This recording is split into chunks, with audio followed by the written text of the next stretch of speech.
ಮೂರು ವಿಷಯ ಕನ್ನಡ ಇಂಡಸ್ಟ್ರಿ ಬಗ್ಗೆ ನೀವು ಎಂಟ್ರಿ ಕೊಟ್ಟಾದ್ಮೇಲೆ ತುಂಬಾ ಪ್ರೌಡ್ ಫೀಲ್ ಆಗುತ್ತೆ ನಿಮಗೆ ಕನ್ನಡ ಇಂಡಸ್ಟ್ರಿ ಬಗ್ಗೆ. ಹಾ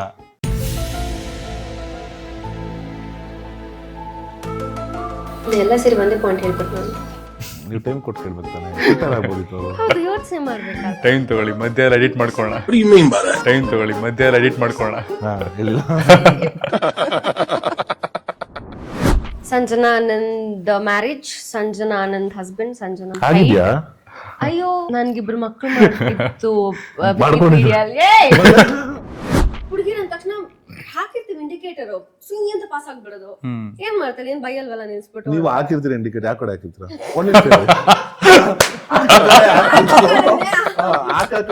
Emotional damage.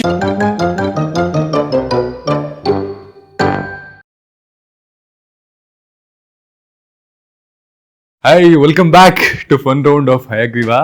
ಸೊ ಈ ರೌಂಡ್ ಹೆಸರು ನಿಮ್ಗೋಸ್ಕರ ಸ್ಪೆಷಲ್ ರೌಂಡ್ ತಗೊಂಡ್ಬಂದಿದ್ದೀನಿ. ಈ ರೌಂಡ್ ಹೆಸರು ಮೂರಕ್ಕೆ ಮುಕ್ತಾಯ ಅಂತ. ಅಂದ್ರೆ ಏನೇ ಕ್ವಶನ್ ಕೇಳಿದ್ರು ಮೂರು ವಿಷಯ ಅಥವಾ ಅದಕ್ಕೆ ಸಂಬಂಧಪಟ್ಟಿರುವಂತಹ ವಿಷಯಗಳನ್ನ ಮಾತಾಡ್ತೀವಿ. ಅಲ್ಲಿಗೆ ನಿಲ್ಸ್ಬೋದು, ಮೂರು ವಿಷಯ ಹೇಳ್ಬಿಟ್ಟು, ಅಥವಾ ಅದ್ರ ಬಗ್ಗೆ ಎಕ್ಸ್ಪ್ಲೈನ್ ಮಾಡ್ತೀನಿ, ಮಜಾ ಇದೆ ಅಂದ್ರೆ ನೀವು ಎಕ್ಸ್ಪ್ಲೈನ್ ಮಾಡ್ಬೋದು. ಸರಿನಾ? ಯಾರನ್ನ ಶುರು ಮಾಡೋಣ? ಶುರು ಮಾಡಿ. ಈ ಮೂರು ವಿಷಯ, ಈ ಮೂರು ಥಿಂಗ್ಸು ನಿಮ್ ಫಿಲಮ್ ಸೆಟ್ ಅಲ್ಲಿ ಇಲ್ಲ ಅಂತಂದ್ರೆ ನಂಗೆ ಬದುಕೋದಕ್ಕೆ ಕಷ್ಟ, ಹೋಗೋದಕ್ಕೆ ಕಷ್ಟ ಅಂದ್ರೆ ಯಾವುದು? ಕ್ಯಾಮ್ರಾ, ಹಾ, ಆಪಲ್ ಬಾಕ್ಸ್, ಹ್ಮ್, ಮೇಕಪ್. Apple box. ಏನ್ ಮಾಡಕ್ಕಾಗತ್ತೆ, ಹಿಂಗೆ ತುಂಬಾ ಕಷ್ಟ ಆಗತ್ತೆ. ಹೀಲ್ಸ್ ಹಾಕೊಂಡ್ರು ಆಕ್ಚುಲಿ ಹೀಲ್ಸ್ ಹಾಕೊಂಡು ಆಪಲ್ ಬಾಕ್ಸ್ ಮೇಲೆ ನಿಂತ್ಕೊಂಡು ಮಾಡಿದ್ರೆ ಬರೀ ಕಷ್ಟ ಆಗಲ್ಲ. ನಮ್ ಪ್ರಾಬ್ಲಮ್ ಅಲ್ಲ, ಅವ್ರ ಪ್ರಾಬ್ಲಮ್. ಡಿಸಾರ್ಡರ್ ಇದೆ ಅಂತ ಹೇಳ್ತಾರಲ್ಲ. 6'3" ಯಾರಾದ್ರೂ ಇರಕ್ಕಂದ್ರೆ ಇಟ್ಸ್ ನಾಟ್ ನಾರ್ಮಲ್ ಹೈಟ್ ಅಲ್ವಾ? 5'3" is a normal height. Sir, ಎಲ್ಲ ಹೀರೋಯಿನ್ ಪಾಪ ಹೆಣ್ಮಕ್ಳು ಅಂತೂ 6 ಇದ್ರೆ ಹೆಣ್ಮಕ್ಳು ಅಂತೀವಿ. ಯಾವ ಹೆಣ್ಮಕ್ಳು 6 ನೋಡ್ತೀರಾ ನೀವು? ಸರ್, ಎಲ್ಲಾ ಫಿಲಮ್ ಅಲ್ಲೂ ಇದೊಂದು ಪ್ರಾಬ್ಲಮ್ ಇದ್ದೇ ಇರುತ್ತಾ ನಿಮ್ ಫಿಲಮ್ ಹೀರೋಯಿನ್ಸ್ಗೆ? ಹೌದು, ಮತ್ತೆ ಹುಡುಗಿರ ಅಷ್ಟು ಹೈಟ್ ಇರಕ್ಕ ಸದ್ಯ ನಾವು ಒಳ್ಳೆದಾಯ್ತು, ಸೋಫಾಲ್ ಕೂತ್ಕೊಂಡು ಆರಾಮಾಗಿ ಇಂಟರ್ವ್ಯೂ ಮಾಡ್ತೀವಿ, ನಿಂತ್ಕೊಂಡು ಮಾಡಿದ್ವಿ. ಸರ್, ನಿಮ್ಗೆ ಒಂದು ಬ್ಯಾಡ್ ಮೂಡ್ ಇದೆ, ಈ ಮೂರು ವಿಷಯ ನನ್ನ ಒಂದು ಗುಡ್ ಮೂಡ್, ಒಳ್ಳೆ ಮೂಡ್ ಕರ್ಕೊಂಡ್ ಬರುತ್ತೆ ಅಂದ್ರೆ ಯಾವುದು? ವರ್ಕೌಟ್, ಫುಡ್, ಒಳ್ಳೆ ಮ್ಯೂಸಿಕ್. ಒಳ್ಳೆ ಮ್ಯೂಸಿಕ್ ಇದಿದ್ರೆ ಸಾಕು, ಒಳ್ಳೆ ಮೂಡಲ್ಲಿ ಇರ್ತೀರಾ. ವರ್ಕೌಟ್ ಅಂದ್ರೆ ಫುಲ್ ಪಂಪ್ಡ್ ಆಗಿರ್ತೀರಲ್ಲ, ಅಂದ್ರೆ ಆಲ್ಮೋಸ್ಟ್ ಸಿನಿಮಾಗ್ ಬೇಕಿದ್ದಾಗ ಪಂಪ್ ಮಾಡ್ಕೊಳ್ಳೋ ಇಲ್ಲ ಜನರಲ್ ರುಟೀನ್ ಅಲ್ಲೇ? ಜನರಲ್ ರುಟೀನ್ ವರ್ಕೌಟ್ ಇದ್ದೇ ಇರುತ್ತೆ. ಏನೇನ್ ಮಾಡೋದು ವರ್ಕೌಟ್ ಮುಗಿಸಿ ಮನೆಯಿಂದ ಹೊರಡೋದು. ಯೂಶಲಿ ಕನ್ಸಿಸ್ಟೆನ್ಸಿಲಿ ಎಲ್ಲರಿಗೂ ಬೇಜಾರಾಗ್ಬಿಡುತ್ತೆ, ಈ ಸಿನಿಮಾದಾಗ ಮಾಡ್ಕೊಳ್ಳೋಣಪ್ಪ, ದಿನ ಮಾಡೋದು ಹಿಂಗೆ ಅಂತ ಅಂತಿರ್ತಾರೆ. ಬಟ್ ಅದನ್ನ ರೊಟೀನ್ ಅಲ್ಲಿ, ಆ ಡೈಲಿ ರೊಟೀನ್ ಅಲ್ಲಿ ಅಭ್ಯಾಸ ಮಾಡೋದು ತುಂಬಾ ಒಳ್ಳೇದು ಸರ್. ದಟ್ ಆ ಮೆಂಟಲ್ ಸ್ಟ್ರೆಸ್ನು ಸಹ ನಾವು ಅದನ್ನ ಅಲ್ಲಿ ಇದ್ ಮಾಡಿದಾಗ ಸೊ ನಮ್ಮ ಮೈಂಡ್ ಒಂಚೂರು ಕಾಮ್ ಆಗಿರುತ್ತೆ. 3 ಮ್ಯಾಂಡೇಟರಿ ಥಿಂಗ್ಸ್ ನನ್ನ ಬ್ಯಾಗಲ್ಲಿ ಇದ್ದೇ ಇರುತ್ತೆ ಅನ್ನೋದು: ಲಿಪ್ಸ್ಟಿಕ್, ಚಾರ್ಜರ್, ಮೊಬೈಲ್. 3 ವಸ್ತುಗಳನ್ನ ನೀವು ಬೈ ಮಾಡ್ಬೇಕು ಅಂತ ಅನ್ಕೊಂಡಿರೋದು, ನಾಳೆ ಲಾಟ್ರಿ ಟಿಕೆಟ್ ವಿನ್ ಆದ್ರೆ ಪಟ್ ಅಂತ ಬೈ ಮಾಡೋದು. ಒಂದು ಅನಾಥಾಶ್ರಮ, ಒಂದು ಹಾಸ್ಪಿಟ್ಲು, ಒಂದು ಇಲ್ಲ ಸ್ಕೂಲ್ ಇಲ್ಲ, ಯಾವ್ದಾದ್ರು ಪೆಟ್ ಇದೀನಿ ಸರ್. ಪೆಟ್ ಕೇರ್ ತರ? Pet care. ಪೆಟ್ಸ್ ಭಾರಿ ಇಷ್ಟನಾ? ಭಾರಿ ಇಷ್ಟ. ಎಷ್ಟು ಪೆಟ್ಸ್ ಹಾಕಿದಿರಾ? ನನ್ನ ಡಾಗ್ಸ್ ನಾಯಿಗಳು ಸಾಕಿದ್ವಿ ಸರ್ ನಮ್ಮ ಫಾರ್ಮಲ್ಲಿ. ಒಂದು ಅರೌಂಡ್ 22 ಬರೀ ಗ್ರೇಟ್ ಡೆನ್ಸ್. ಈಗ ಹಸುಗಳಿದೆ, 60 ಹಸು ಇದೆ, ಅದು ಸಾಕಾಣಿಕೆ. ಇದು ಒನ್ ಆಫ್ ದ ಫ್ಯಾಕ್ಟರ್ ನಿಮ್ಗೆ ಮತ್ತೆ ದರ್ಶನ್ ಸರ್ ಅವ್ರ ಮೇಲಿರೋ ಪ್ರೀತಿಗೆ ಜಾಸ್ತಿ ಆಗೋದಕ್ಕೆ. ಪೆಟ್ಸ್ ಅವರು ತುಂಬಾ ಇಷ್ಟಪಡ್ತಾರೆ. ಬಟ್ ಯೂಸ್ ನನಗೆ ಅವಾಗಿನ ಚಿಕ್ಕ ವಯಸ್ಸಿನ ಒಂದು ಪೆಟ್ಸ್ ಇದೆ. ನಂದು ಈಗ ಮನೆಗೂ ಅಷ್ಟೇ ಒಂದು ಬೆಕ್ಕಿದೆ, ಒಂದು ಜೊತೆಲೇ ಇರ್ತದೆ ಅವಾಗ. ತುಂಬಾ ಇಷ್ಟ pets. Okay, 3 major things friendship strong ಆಗೋದಕ್ಕೆ ನೀವು ನೋಡೋದು. ಫ್ರೆಂಡ್ಶಿಪ್ ಸ್ಟ್ರಾಂಗ್ ಆಗೋದಕ್ಕೆ ಲಾಯಲ್ಟಿ. ಇದು ಮಧ್ಯಾಹ್ನ ಅಲ್ಲಿ ಹೇಳಿದ ಪಾಯಿಂಟ್ ತಾನೆ? ಸತ್ಯ ಹೇಳ್ತಾರೆ ನೋಡಿ ನೋಡಿ. ಫ್ರೆಂಡ್ಶಿಪ್ ಬಗ್ಗೆ first of all friendship loyalty important, of course important. ನಾವು ಇಲ್ದೇ ಇರೋ ಫಸ್ಟ್ ಅದಕ್ಕೆ ಅದೇ ಯಾಕೆ ಬಂತು? ಯಾಕಂದ್ರೆ ನನಗೆ ನನ್ನ ಫ್ರೆಂಡ್ಸ್ ಅಲ್ಲಿ ಅದೇ ಮುಖ್ಯ. ಮತ್ತೆ ಇದೆಲ್ಲ ಕೇಳಿಸ್ಕೋಬೇಡಿ, ಲಾಯಲ್ ಆಗಿರ್ಬೇಕು ಮತ್ತೆ ತುಂಬಾ ಮಜಾ ಮಾಡ್ಬೇಕು, ಅಂದ್ರೆ ಚಿಲ್ ಆಗಿರ್ಬೇಕು. ಅದು ಮತ್ತೆ ಅವ್ರ ಜೀವನದಲ್ಲಿ ಏನೇ ಕಷ್ಟ ಇದ್ರು ಇವ್ರ ಮುಂದೆ ಮಾತ್ರ ಅಷ್ಟೇ ಆಗಿರ್ಬೇಕು. ಅಂದ್ರೆ ನಾನು ತುಂಬಾ ಫನ್ ಪೀಪಲ್ ನಂಗೆ ಅರೌಂಡ್ ಇರಕ್ ಇಷ್ಟಪಡ್ತೀನಿ. I am like that and I prefer happy people. ಈಗ ಹೇಳಿದ ನೀವು ಅವ್ರ ಒಳ್ಳೆ ಫ್ರೆಂಡ್. ಅಂದ್ರೆ ಸ್ಯಾಡ್ ಇರುವಾಗನೂ ನನ್ನ ಮುಂದೆ ಬಂದಾಗಿ ಅಂತ ನಾನು ಹೇಳಲ್ಲ, ಆ ತರ ಅಲ್ಲ. ಪರ್ಸನಾಲಿಟಿ ಸ್ವಲ್ಪ ಫನ್ ಚಿಲ್ ಪೀಪಲ್ ನಾನು ತುಂಬಾ ಜೆಲ್ ಆಗ್ತೀನಿ. ಇವಾಗ ಹೇಳಿದ್ದೆ ನೀವು ಅವ್ರ ಒಳ್ಳೆ ಫ್ರೆಂಡಾ? ಅವ್ರು ಹೇಳ್ಬೇಕು. ಅವ್ರು ನಾವು ಜಾಸ್ತಿ ಮಾತಾಡಿಲ್ಲ ಆಕ್ಚುಲಿ, ಇಷ್ಟು ಮಾತಾಡ್ತಿರೋದೇ ನಾವು ಪ್ರಮೋಷನ್ಸ್ ಅಲ್ಲಿ. ಅವ್ರು ಅಷ್ಟು ಸೈಲೆಂಟ್. ಅವರು he's a good friend to others, but to me he's a good co-star. We're not friends yet, ಅಷ್ಟು ಮಾತಾಡಿಲ್ಲ, ಅಷ್ಟು ಪರಿಚಯ ಆಗಿಲ್ಲ. ಸೊ ಯಾ ಪ್ರಾಬ್ಲಿ ಈಗ ಇಂಟರ್ವ್ಯೂ ಜರ್ನಿನಲ್ಲಿ ಜಾಸ್ತಿ ಮಾತಾಡ್ತಿರೋದೇ ಇವಾಗ. ಅಂಡ್ ಪ್ರಾಬ್ಲಿ ಸಿನಿಮಾದಲ್ಲೂ ಜಾಸ್ತಿ ನೈಟ್ ಶೂಟ್ ಅದು ಇದೆ ಇರೋದ್ರಿಂದ ಕಂಬೈನ್ ಸೀನ್ಸ್ಗಳು ಕಮ್ಮಿ ಕಮ್ಮಿ ಇತ್ತು. ಅಂಡ್ ಇವಾಗ ಸೀನ್ಸ್ ಇರುವಾಗ ಅಫ್ಕೋರ್ಸ್ ಕಾನ್ಸಂಟ್ರೇಷನ್ ಫುಲ್ ನಮ್ ಸೀನ್ ಹೇಗ್ ಮಾಡ್ಬೇಕು ಅದ್ರ ಮೇಲೆ ಹೋಗುತ್ತಲ್ಲ. ಸೊ ಯಾವ್ದಾದ್ರು 3 ವಿಷಯ 18 ವರ್ಷದ ಧನ್ವೀರ್ ಇದ್ದಾಗ ಅವ್ರಿಗೆ ಇದು ಗೊತ್ತಾಗಿದ್ರೆ ಚೆನ್ನಾಗಿರ್ತಿತ್ತು ಅಂತ ಅನ್ಸೋದು ಸಿನಿಮಾಗೆ ಸಂಬಂಧಪಟ್ಟಂಗೆ. ಸಿನಿಮಾಗೆ ಸಂಬಂಧಪಟ್ಟ ಈ ರೇಂಜ್ ಕಾಂಪಿಟೇಷನ್ ಇದೆ ಅಂತ ಗೊತ್ತಾಗ್ಬಿಟ್ಟಿದೆ. ಆಮೇಲೆ ಟೆಕ್ನಿಕಲಿ ಮತ್ತೆ ಈಗೇನೋ ಸಿನಿಮಾದ ಏನೇನು ಆಸ್ಪೆಕ್ಟ್ಸ್ ಇದೆಯಲ್ಲ ಆಗ್ಲೇನೆ ತಿಳ್ಕೊಂಡ್ಬಿಟ್ಟಿರೋ ಮುಂಚೆನೆ ಅದೊಂದು. ಜೊತೆಗೆ ಅಷ್ಟೇ. ಇನ್ನು ಇದನ್ನ ಮಾಡಬಾರ್ದು ಇದನ್ನ ಮಾಡ್ಬೇಕು ಅನ್ನೋ ವಿಷಯಗಳೆಲ್ಲ ಅವಾಗಲೇ ಗೊತ್ತಾಗಿರೋ ಒಳ್ಳೇದು ಅಂತ ಅನ್ಸಿರುತ್ತಲ್ಲ. ಖಂಡಿತ ಅದನ್ನೇ ಹೇಳಿದ್ದು. ಇಷ್ಟೊಂದು ಕಾಂಪಿಟೇಷನ್ ಅಂದಿದೆ ಅವಾಗಲೇ ಗೊತ್ತಾಗ್ಬಿಟ್ಟಿದೆ. ಓಕೆ, 3 ವಿಷಯ ಪಬ್ಲಿಕ್ ಅಲ್ಲಿ ನಾನು ಮಾಡಕ್ಕಾಗಲ್ಲ, ಇವಾಗ ಸೆಲೆಬ್ರಿಟಿ ಆಗ್ಬಿಟ್ಟಿದೀನಿ, if I am not a celebrity for a day ನಾನು ಮಾಡ್ತೀನಿ ಅಂತ ಅನ್ನೋದು. ಅಂದ್ರೆ ಐ ಥಿಂಕ್ ಡ್ರೈವ್ ಮಾಡುವಾಗ ನನಗೆ ತುಂಬಾ ನನ್ ಏನಾದ್ರೂ ಬ್ಯಾಡ್ ವರ್ಡ್ಸ್ ಅಂದ್ರೆ ಬ್ಯಾಡ್ ವರ್ಡ್ಸ್ ಯೂಸ್ ಮಾಡಲ್ಲ, ಅಲ್ಪ ಸ್ವಲ್ಪ ಬ್ಯಾಡ್ ವರ್ಡ್ಸು ನನ್ ಬರದೇ ನಾನು ಡ್ರೈವ್ ಮಾಡುವಾಗ. ಎಷ್ಟು ನಾನ್ ಸೆನ್ಸ್ ಆಗಿ ಕೆಲವು ಸಲ ರೈಟ್ ಇಂಡಿಕೇಟರ್ ಆಗಿ ಲೆಫ್ಟ್ ಹೋಗೋದು. ಬರೀ ಹುಡುಗಿರ್ ಮಾಡಲ್ಲ, ಹುಡುಗಿರ್ ಡ್ರೈವ್ ಮಾಡ್ತಿದೀವಿ ಅಂದ್ರೆ ಹುಡುಗಿರ್ ಅಂದ್ರೆ ಪರವಾಗಿಲ್ಲ ಅಂದ್ಬಿಟ್ಟು ಮಾಡ್ತಾ ಇರ್ತಾರೆ.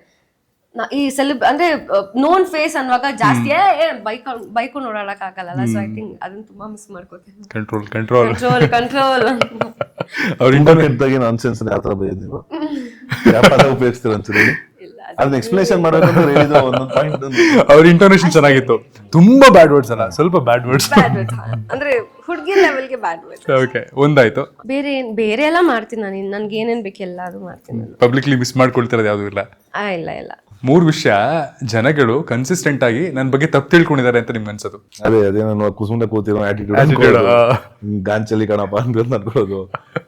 ಯಾರ ಹತ್ರನೂ ಸೇರಲ್ಲ, ಬಾಡಿಗೆ ಇರ್ತಾನೆ, ಬಂದ್ ಮಾತಾಡೋ ಲಾಸ್ಟ್ ಸೇರಿಸಿ ಮಾತಲ್ಲ ಆಮೇಲೆ ಮಾಡಕ್ಕೆ ಇದು ಕಾಮನ್ ಆಗಿ ನೀವು ಕೇಳ ಫಿಕ್ಸ್ ಆಗ್ಬಿಟ್ಟಿದೆ ಅದು. ಅಂಡ್ ಸುಮಾರು ಜನ ಹೇಳಿದಾರೆ, ಅಂದ್ರೆ ತುಂಬಾ ಕ್ಲೋಸ್ ಆದ್ಮೇಲೆ ನನಗೆ ಅನ್ಕೊಂಡಿದ್ದೆ, ಇವಾಗ ಅನ್ಕೋತಿಲ್ಲ. ಇವರೇ ಅವರಲ್ಲ, ಎಲ್ಲಾದ್ರು ಅದೇ. 3 ವಿಷಯ ಕನ್ನಡ ಇಂಡಸ್ಟ್ರಿ ಬಗ್ಗೆ ನೀವು ಎಂಟ್ರಿ ಕೊಟ್ಟಾದ್ಮೇಲೆ ತುಂಬಾ ಪ್ರೌಡ್ ಫೀಲ್ ಆಗೋದು ನಿಮ್ಗೆ ಕನ್ನಡ ಇಂಡಸ್ಟ್ರಿ ಬಗ್ಗೆ. ದಟ್ ನಮ್ಮ ಮೇಕರ್ಸ್ ಅಂದ್ರೆ they are taking it to another level today ನಮ್ಮ ಇಂಡಸ್ಟ್ರಿನ. ಸೊ ಅದ್ರ ಬಗ್ಗೆ ತುಂಬಾ ತುಂಬಾ ಹೆಮ್ಮೆ ಇದೆ. ಮತ್ತೆ ಎಲ್ಲ ಸೇರಿ ಒಂದೇ ಪಾಯಿಂಟ್ ಹೇಳ್ಬಿಟ್ನ ಅಂತ. ನೀವು ಟೈಮ್ ಕೊಟ್ಟು ಕೇಳ್ಬೇಕು ತಾನೆ, ಆಗ್ಬೋದಿತ್ತು ಅವರು. ಹೌದು, ಯೋಚನೆ ಮಾಡ್ಬೇಕಲ್ಲ. ಟೈಮ್ ತಗೊಳ್ಳಿ, ಮಧ್ಯ ಎಡಿಟ್ ಮಾಡ್ಕೊಳ್ಳೋಣ. ಮತ್ತೆ ಹೇಳಿ. ಕನ್ನಡ ಇಂಡಸ್ಟ್ರಿಗೆ ಬಂದ್ಮೇಲೆ 3 ವಿಷಯಕ್ಕೆ ನೀವು ಕನ್ನಡ ಫಿಲ್ಮ್ ಇಂಡಸ್ಟ್ರಿಯಲ್ಲಿ ಇದೀನಿ ಅಂತ ಪ್ರೌಡ್ ಫೀಲ್ ಮಾಡೋದು. ಹೌದು.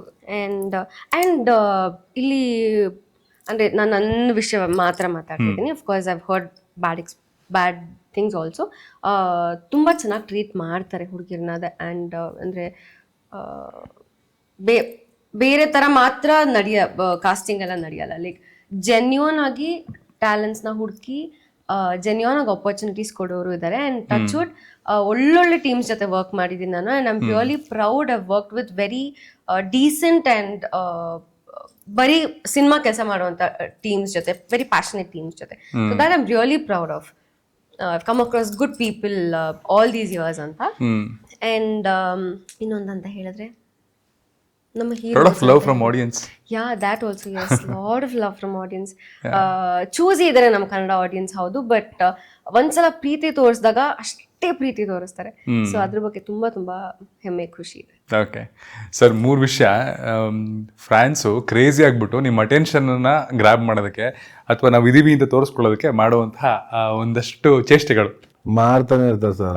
ಯಾಕೆ ಹಿಂಗ್ ಮಾಡ್ತಾರೆ ಅಂತ ನಿಮ್ಗೆ ಅನ್ಸಿರುತ್ತಲ್ಲ ಆ ತರದ್ದು? ಕೆಲವು ಸರಿ ಗಾಡಿಗಳಲ್ಲಿ ಹೋಗ್ಬೇಕಾದ್ರೆ ಪಕ್ಕದಲ್ಲೇ ಬರೋದು, ಕಾರ್ಗಳಲ್ಲಿ ಹೋಗ್ತಾ ಇರ್ಬೇಕು ಪಕ್ಕಕ್ಕೆ ಬಂದ್ಬಿಡೋದು, ಮುಂದೆ ಯಾರು ಗಾಡಿ ಇದ್ರು ನೋಡಲ್ಲ, ಹಂಗೆ ಓಡಿಸ್ಕೊಂಡೇ ಬರೋದು, ಕುಡಿದು ಮಾಡೋದು. ಅವೆಲ್ಲ ಅವರು ಆ ಕ್ಷಣಕ್ಕೆ ಯೋಚನೆ ಮಾಡಲ್ಲ ಸರ್. ಆ ಕ್ಷಣಕ್ಕೆ ಏನು ಬರೀ ನಾವು ಅಂತ ಮನೇಲಿ ತಂದೆ ತಾಯಿ ಇರ್ತಾರೆ, ಅವ್ರಿಗೆ ಅಂತ ಕಾಯ್ತಾ ಇರ್ತಾರಲ್ಲ, ಏನು ಯೋಚನೆ ಮಾಡಲ್ಲ. ಸೊ ಒಂದೊಂದ್ಸತಿ ಅದು ನಮ್ಗೆ ಬೇಜಾರಾಗುತ್ತೆ. ಒಂದೊಂದ್ಸತಿ ಯಾಕೆ ಹಿಂಗ್ ಆಡ್ತಾರೆ ಇವರು, ಯಾಕಪ್ಪ ಹೆಚ್ಚು ಕಮ್ಮಿ ಆದ್ರೆ ತಲೆ ಹೆಸರು ಬರೋದೇ ನಮ್ದು, ಇಂಥವ್ರಿಗೋಸ್ಕರನೇ ಹಿಂಗಿಂತ ಬರೋದೇ ನಮ್ದಲ್ಲ. ಸೊ ಒಂದ್ಸಲ ಅದೊಂದಲ್ವ ಬೇಜಾರಾಗುತ್ತೆ ಅಷ್ಟೇ. ಜೊತೆಗೆ ಅದು ನಾವ್ ಇದೀವಿ ಅಂತ ಕೆಲವು ಮಾಡ್ತಾರಲ್ಲ ಸರ್, ತೋರ್ಸ್ಕೊಳಕ್ಕೆ ಅಂತ ಕೆಲವು ಮಾಡುದು. ಅದ್ ಕಷ್ಟ ಹ್ಯಾಂಡಲ್ ಮಾಡಕ್ಕಲ್ಲ, ಏನ್ ಮಾಡಕ್ಕಲ್ಲ. ಅವ್ರ ಬಿಹೇವಿಯರ್ಸ್ ಹಂಗಿದ್ದಾಗ ಅದ್ ಏನಂತಾರೆ, ಅದನ್ನ ಕೆಟ್ಟದು ಅನ್ನೋ ಸರ್. ಅದು ಓವರ್ ಪ್ರೀತಿ, ಅತಿಯಾದ ಪ್ರೀತಿ ಅಂತಾರೆ. ಅದನ್ನ ನಾವು ಬೈಯಕ್ಕೂ ಆಗಲ್ಲ, ಏನು ಮಾಡಕ್ಕಲ್ಲ. ಹಂಗಾಗಿ ಸೈಲೆಂಟ್ ಆಗಿರ್ತೀರಾ ಅಷ್ಟೇ. ನಿಮ್ ಬಗ್ಗೆ ನೀವು ಗೂಗಲ್ ಮಾಡಿ ನೋಡಿರೋಂತಹ 3 ವಿಷಯ. ಸಂಜನಾ ಆನಂದ್ ಮ್ಯಾರೇಜ್, ಸಂಜನಾ ಆನಂದ್ ಹಸ್ಬೆಂಡ್, ಸಂಜನಾ ಆನಂದ್ ಆಗಿದ್ಯಾ? ಅಯ್ಯೋ ನನ್ಗಿಬ್ರು ಮಕ್ಳು ಮಾಡ್ತಿತ್ತು ಟ್ಯೂಷನ್ ಕಳ್ಸ್ಬಿಟ್ಟು ಬಂದಿದ್ದಾರೆ. ಇಂಡಸ್ಟ್ರಿಗೆ ಬಂದಾಗಲೇ ನನ್ಗೆ ಹಸ್ಬೆಂಡ್ ನೇಮ್ ಕೊಟ್ಟಿದ್ರು, ಇಬ್ರು ಮಕ್ಳು ಕೊಟ್ಟಿದ್ರು. ಹೌದಾ? ಅಂಡ್ ನನ್ನ ಏಜ್ ಅಂತೂ ಅಲ್ಲ ನಿಮ್ಗೆ ಚೇಂಜ್ ಆಗ್ತಾ ಇದು ಯಾವ ತರ ಆಯ್ತು ಅಂದ್ರೆ ಇವ್ರ ಮೇಲೆ ಕಾನ್ಫಿಡೆನ್ಸ್ ಇಲ್ಲ, ನನ್ ಮದ್ವೆ ಆಗಿಲ್ಲ ಅಂತ ಗೂಗಲ್ ಅಲ್ಲಿ ಸರ್ಚ್ ಮಾಡೋ ಅಂತದ್ದು ಏನು ನನ್ ಮೈ ನನ್ ಗಂಡನ ಸ್ಟೇಡ್ ಇರ್ಬೋದು.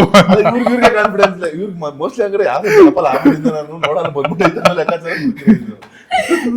ಹಂಗಲ್ಲ. ಅಂದ್ರೆ ಸಂಜನಾ ಅಂತ ಕೊಟ್ಟಾಗ ನನ್ ಫ್ರೆಂಡ್ಸ್ ಕಳಿಸ್ತಾರೆ ಲಿಂಕ್ ಅಲ್ಲಿ, ನೋಡಿ ಏಜ್ ಇದಾಗಿದೆ. ನನ್ನ ಏಜ್ ಯಾಕೋ ವೆರಿ ಫ್ರೀಕ್ವೆಂಟ್ಲಿ ಚೇಂಜ್ ಆಗ್ತಾ ಇರುತ್ತೆ, ಒಂದೊಂದ್ಸ ತುಂಬಾ ಫ್ರೀಕ್ವೆಂಟ್ ಆಗಿ ಚೇಂಜ್ ಆಗುತ್ತೆ. ಅದು ಯಾರು ಬೇಕಾದ್ರೂ ಅಪ್ಡೇಟ್ ಮಾಡ್ತಿರ್ಬೋದಲ್ವಾ ವಿಕಿಪೀಡಿಯಾದಲ್ಲಿ? ಹೌದು, ಯಾರು ಅಷ್ಟು ಟೈಮ್ ತಗೊಂಡು ಸುಮ್ನೆ ಏಜ್ ಚೇಂಜ್ ಮಾಡ್ತಾರೆ? ನಂಗೆ ಇವಾಗ್ಲೂ crazy fans. I don't know. ಅಂದ್ರೆ ಸೊ ಅದನ್ನ ನೋಡಿ ಸಂಜನಾ ಆನಂದ್ ಅಂತ ಕೊಟ್ರೆ ಫಸ್ಟೇ ಹಸ್ಬೆಂಡ್ ನೇಮ್ ಅದೆಲ್ಲ ಬರುತ್ತೆ. ಏನ್ ಓಕೆ ಅಂತ ಕ್ಲಿಕ್ ಮಾಡಿದಾಗ ಇಬ್ರು ಮಕ್ಳು ಇರ್ತಾರೆ, ಸಮ್ ಟೈಮ್ಸ್ ಸ್ಪೌಸ್ ಅಂತ ಯಾವ್ದೋ ನೇಮ್ ಕರೆಕ್ಟ್ ಆಗಿ ಇಲ್ದಿರೋದು ಬಂದು ಎಂತ ನೋಡ್ತೀರಾ ನೀವು? ಯಾವ್ದು ನೋಡಿ ಶಾಕ್ ಆಗಿದ್ದು ಅಂದ್ರೆ ಫುಲ್ ಮಕ್ಳದೇ ಫಸ್ಟ್ ಟೈಮ್ ನೋಡುವಾಗ ಅಟ್ಲೀಸ್ಟ್ ಹೆಸರು ಇಟ್ಬಿಟ್ಟಿದ್ರ ಹೆಸರು ಒಂದಿತ್ತಿಲ್ಲ. ಇವಾಗ ನೋಡಿ ಕೇಳಿಸ್ಕೊಂಡ್ರೆ ಅದನ್ನು ಮಾಡ್ತಾರೆ. So I think first time 2 children spouse ನಿಮ್ಗೆ ಏನೋ ಒಂದು ಬರ್ತಾ ಇರತ್ತೆ ಅವಾಗ ಅದೇನು ಆತರ ಅಭ್ಯಾಸ ಆಗ್ಬಿಡಿದೆ. ಮಕ್ಕಳಂತ first time children number of children 2 ಅಂತ ಅವಾಗ ಸ್ವಲ್ಪ ಈ ಕ್ವಶನ್ ಮಜಾ ಇದೆ. ನೀವು ನೋಡಿದ್ರ ಈ ತರ? ನಮ್ಮೇಲೆ ನಮ್ಗೆ ಇದೆ ಅಲ್ಲ ಅದೇ ಕ್ವಶನ್ ಅಂತಲ್ಲ, ಹೋಗಿ ಉಳ್ಕೊಂಡು ನಾವು ನನ್ ಯಾರು ಮಕ್ಳು ಯಾರು ಅಂತ ನೋಡಿಲ್ಲಪ್ಪ. ಸರ್ ಆ ಕ್ವಶನ್ಸ್ ಅಂತಲ್ಲ, ಗೂಗಲ್ ಅಲ್ಲಿ ನಿಮ್ ಬಗ್ಗೆ ಬೇರೆ ಯಾವ್ದನ್ನಾರು ನೋಡ್ಕೊಂಡಿರೋದು ಯಾವತ್ತು ನೋಡಿಲ್ಲ? ಒಂದ್ 3 ನಾರ್ಮಲ್ OCD ಇದೆ ನಿಮ್ಗೆ ಅಂತಂದ್ರೆ, ಅಂದ್ರೆ ಒಬ್ಬೊಬ್ರಿಗೆ ಒಂದೊಂದು OCD ಇರುತ್ತಲ್ಲ, ನಿಮ್ಗಿರುವಂತಹ 3 OCD ಯಾವ್ದು? ಆ ತರದ್ ಯಾವ್ದು ಇಲ್ಲ ಸರ್. ಯಾವ್ದಿಲ್ವಾ? ಕೆಲವು ನಾನ್ ನೋಡಿದೀನಿ. ನಾನು ಹೇಳ್ತೀನಿ ಹೇಳಿ OCD ಅಲ್ಲ, ಅಂದ್ರೆ ಒಂದು very disciplined. Every Friday I think ಅವರು ಚಾಮುಂಡಿ ತಾಯಿದೊಂದು ಸ್ಟೇಟಸ್ ಲೈಕ್ ಅಪ್ಡೇಟ್ ಮಾಡ್ತಾರೆ. ಕರೆಕ್ಟ್, ನಾನು ನೋಡಿದೀನಿ. Very particularly. I don't think he misses any Friday. I mean ನಾನ್ ಪರಿಚಯ ಆಗಿದ್ ನಾನ್ ನೋಡ್ದಾಗ ಸ್ಟಾರ್ಟ್ ಮಾಡ್ದಾಗಿಂದನು I don't think his missed any Friday. ಅದು ಒಂದು ಅಬ್ಸೆಷನ್.